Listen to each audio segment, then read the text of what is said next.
video, including myself. Okay, so we've been trying Greencube, and it's been information, kind of bits and pieces out there. Now, I will preface this. This is my own experience of a couple of days of head scratching, and also had help from a DP, Doug Pape, gave me a piece of it. Chris, his last name escapes me, gave me parts of it. So this is where we are at this point. So I'll leave this up while I talk. We're going to first, well, everybody probably has their radio already set up so that the modulation for data is set to USB. That if we've all worked FT4 and FT8, that's what we would do on the radio, is make sure that when we're in the data mode, we're set to. Next step would be to, I'm looking at my cheat notes here.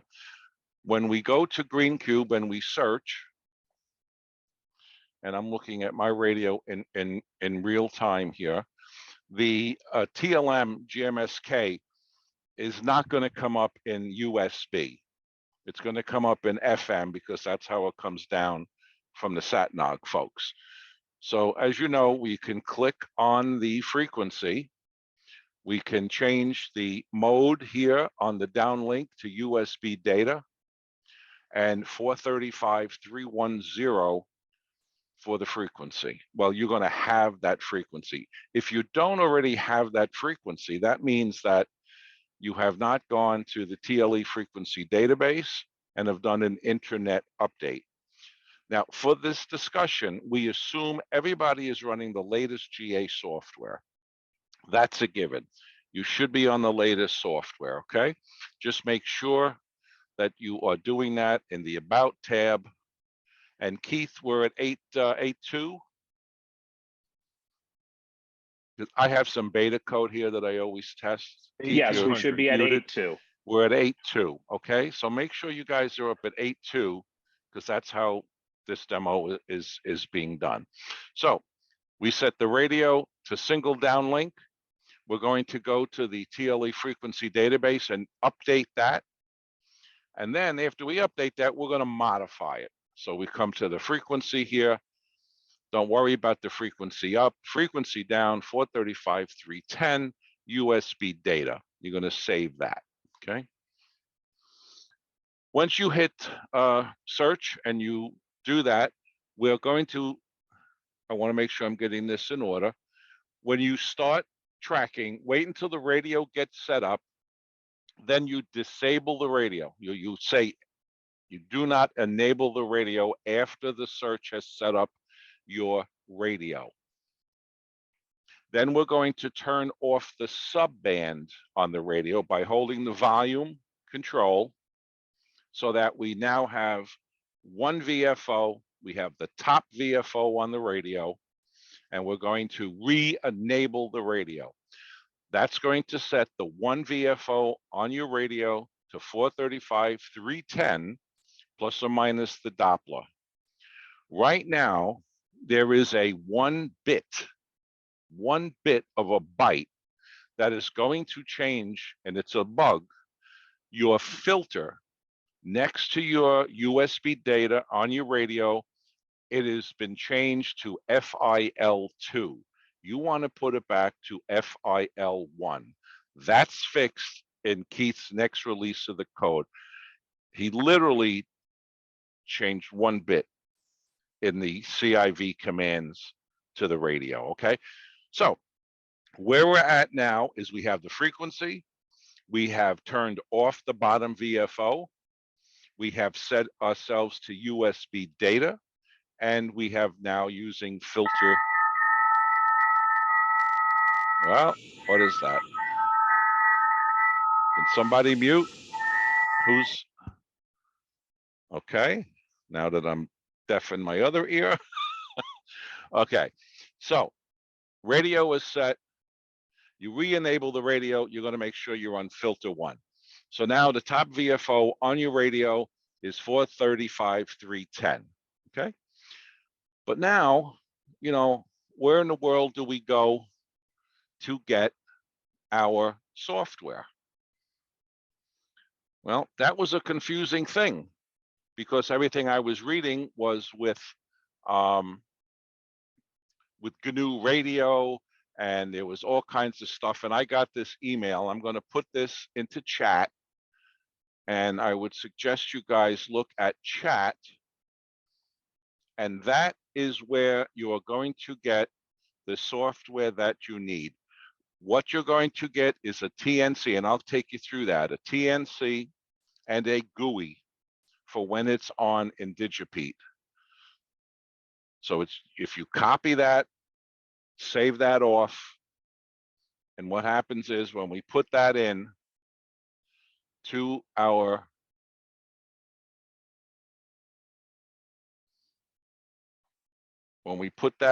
it's going to download the software that we need,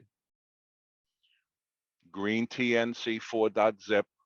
I'm going to show it in the folder. I've done this many times. You don't see it in chat. Okay, hold on. I'll come back to that, and I'll get that in chat. It downloads as green TNC. Mine is 4 because it's the 4th time I've downloaded it. So we're going to extract them all. And what you see here are client FM, the sideband will be coming. I hit it too early. Okay. These are the pieces of software that you need. This is the sideband decoder, and I would strongly suggest you use sideband, not FM, sideband. And when you look at sideband, you simply run sound modem exe, okay? And you will bring up, and I will show you that, you bring up the sound modem exe. If you really want to use FM, after you extract it, you'll have a sound modem for FM. These are different from the other sound modems that you'll see on that U7 site. And over here we have a client for the Digicube, and we'll get into that. But this is the key. Let me go to chat, see why you didn't see it. Maybe because I didn't hit enter. There it is in chat, and that's the software you want.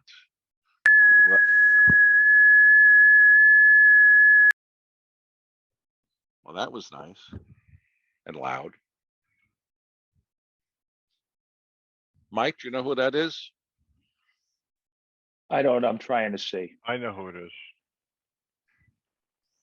I'll talk to Mike. Okay, thank you. Okay, so get that software. And once you get that software, it's going to look like this. I'm going to bring up the SSB. It's loading on my other window. I'm going to bring it over. This is the program for the sideband. The FM looks pretty much the same. So we go to settings, we can go to devices, and here is where you're going to select. You see my 9700 transmit and receive is selected. So I'm assuming you guys already have figured out your audio, you have the drivers, all of that. I'm going to assume that, you know, you have all that. If you don't, we'll talk about it after the demo here. So you select that. I run it in dual channel. Now, the KISS server port, you want to change that to 55013. 55013.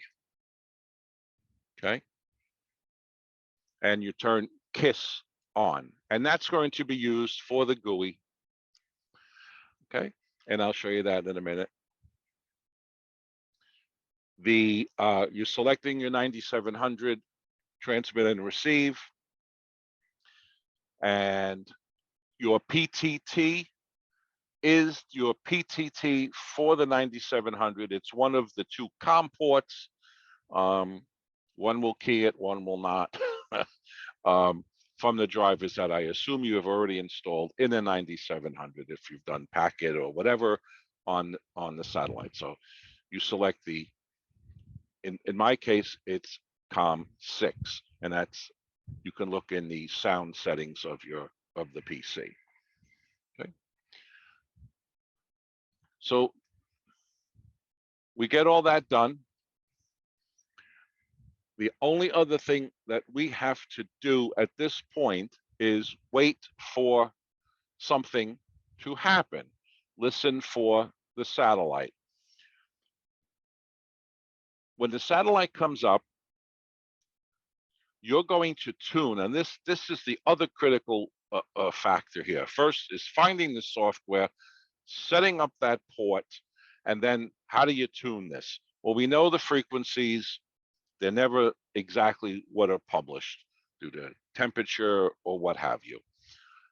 When you're looking at your spectrum scope, I'm sorry I don't have a camera for this, I turn that to the 5K screen, the span of 5K.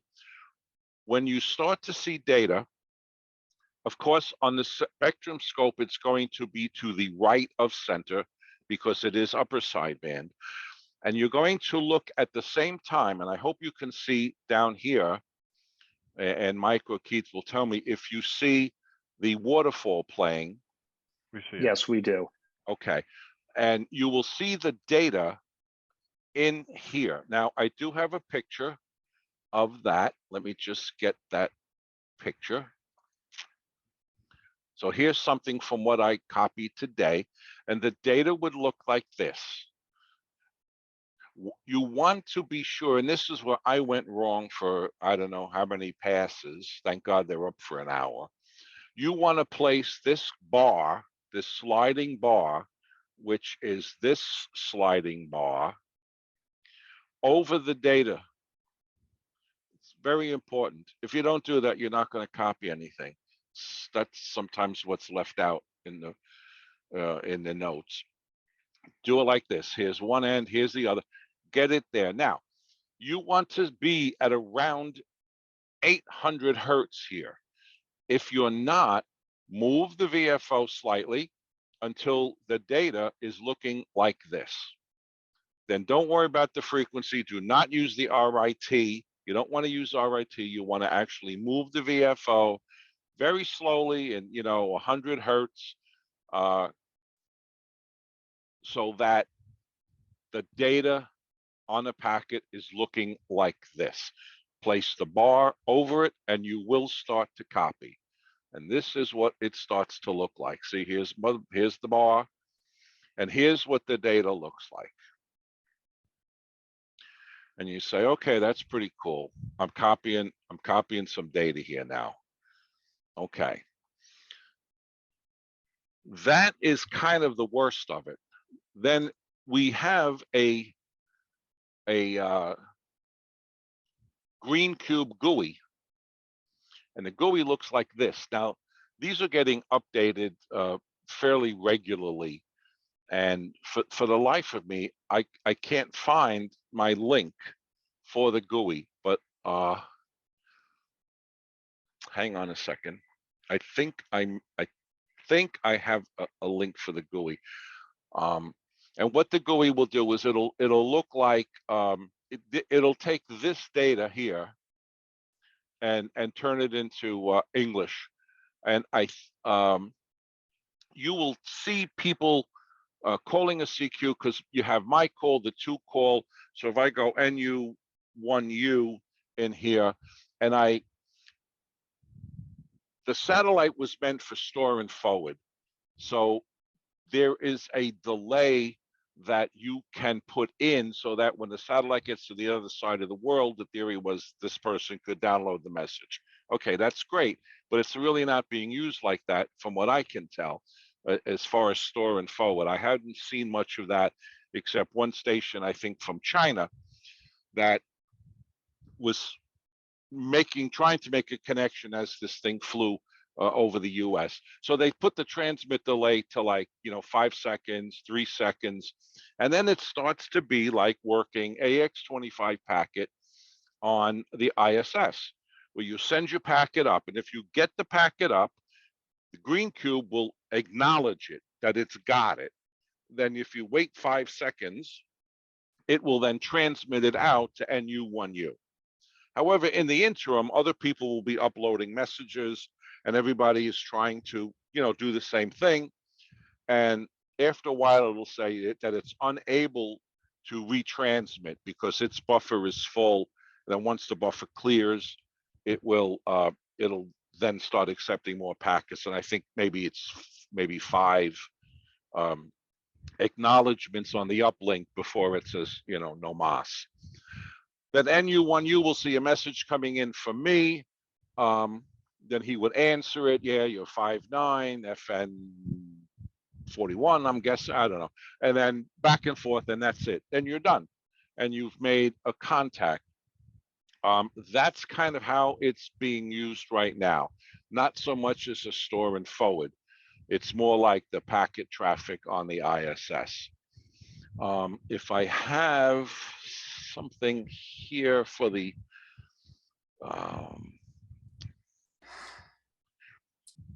let me see if I have a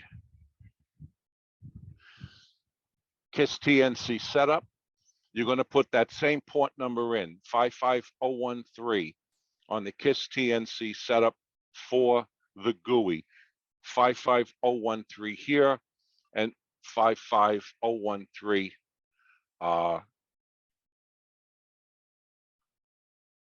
55013 on the modem. I'm hearing something. Is this I know we're going to have a pass soon, well, at 55 or so.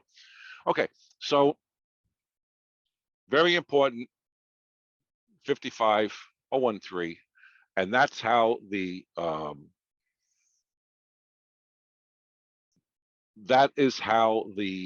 TNC talks to the GUI. Now, if give me 1 second, I'm going to bring up, I have a note here. There's been so many links, and so many times I've had links sent that I'm not sure what's good anymore. Some of this stuff even comes from Twitter messages. So here is a link. I'll put also that in a few links chat. were put in the chat. Somebody put some links in the chat also. Oh, very good. Thank you. And here is, this is the a digit. Let's see, space. Yeah, P8. Yeah, that's it. Yeah, that's the W5 lab. Thank you, Ann. Okay, and then get on the Greencube Facebook page. There's some Twitter traffic going on back and forth, which is quite helpful.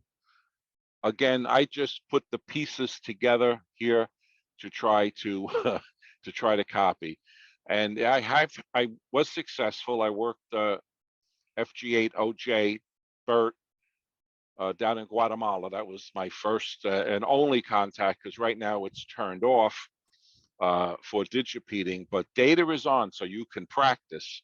And there is a pass. Let me see. We'll have to see when that. Where's that pass? For me, that pass. Yep, there goes the radio. At about 8:54 for me, and it looks like it's going to be a great pass right in the middle of the country for about an hour's worth. So. Frank, can you just recap under the radio setting on what to set the radio to? Yes. So let me close. I got a million windows open here that you don't see. Hold on. Let me get to it so I don't leave anything out. That was my fear. Okay. So on the radio, again, latest GA code. Here's my contact here. Oh, by the way, we will log it as Greencube in the logging in the S.A.T. However, the league, as far as I know, I didn't check today, was not acknowledging Greencube as a valid satellite. QRZ does, the log over there will accept it. I don't know about the others, but the league doesn't accept this one yet. So I don't know when they're gonna do that. They usually lag by a couple of weeks. Okay, so what we do is on the radio, GA code, we're going to go to frequency database. We're going to do an internet update to get the latest set of frequencies, because you probably maybe haven't done a frequency database in a while. Do not reset from internet. It's the internet update. That's the one that you want. Okay, then you're going to come over here to Greencube. You're going to select the Greencube. You're going to do the search.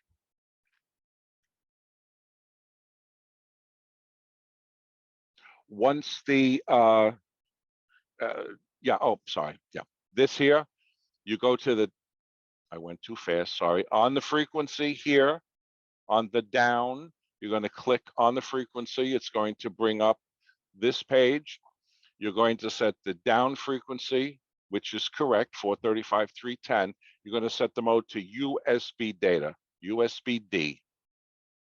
You're not going to use RIT. So now you're on USB data. You start the search, and then once the frequencies come up, again, after you've made that change, research it, disable the radio here with the enable disable, okay? Then you go on the radio, you turn off the bottom VFO by holding in the bottom volume control. That puts just the top VFO on.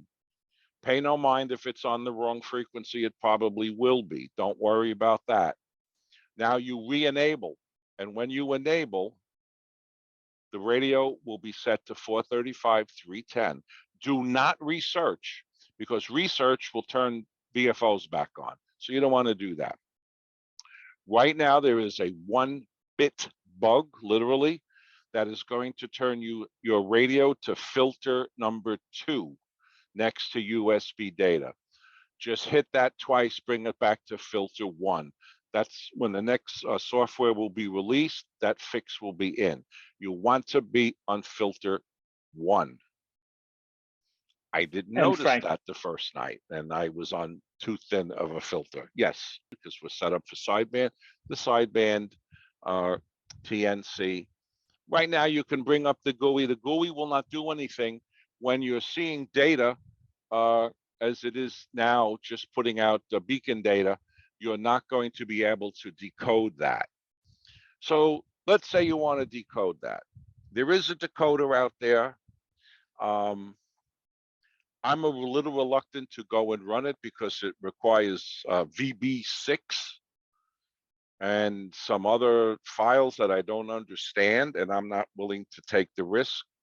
And I don't understand it, so I can't relate it to you guys. Keith tried to explain it to me, and he is the software guru.